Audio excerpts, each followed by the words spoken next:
காஞ்சிபுரம் அரசு மருத்துவமனையில் நோயாளிக்கு சிகிச்சை அளிக்க துடைப்பத்தின் குச்சியை பயன்படுத்தியது தொடர்பாக மருத்துவமனையின் கண்காணிப்பாளர் விளக்கம் அளித்துள்ளார். காஞ்சிபுரம் அரசு மருத்துவமனையில் துடைப்பத்தின் குச்சியில் குளுக்கோஸ் பாட்டிலை தொங்கவிட்டு நோயாளிகளுக்கு சிகிச்சை அளிக்கும் அவலம் ஏற்பட்டுள்ளது. மாவட்ட அரசு தலைமை மருத்துவமனையில் நாள்தோறும் ஏராளமான மக்கள் சிகிச்சை பெற்று வருகின்றனர். சுற்றுவட்டார பகுதி மக்களின் நோயை தீர்த்து வைக்கும் மையமாக அது விளங்கும் சூழலில் மருத்துவமனையின் காய்ச்சல் முகாமில் போதிய உபகரணங்கள் இல்லை என புகார் எழுந்தது.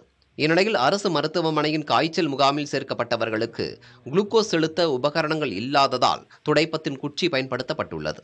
அரசு மருத்துவமனையில் தொடரும் இந்த அவல காட்சி தற்போது வெளிச்சத்திற்கு வந்துள்ளது. இந்த விவகாரம் தொடர்பாக காஞ்சிபுரம் அரசு தலைமை மருத்துவமனையின் கண்காணிப்பாளர் பாலகிருஷ்ணனை தொடர்பு கொண்டு கேட்டபோது தேவையான உபகரணங்கள் இருப்பதாகவும் ஆட்கள் பற்றாக்குறை காரணமாக இதுபோன்ற தவறுகள் நடப்பதாகவும் அவர் கூறினார்.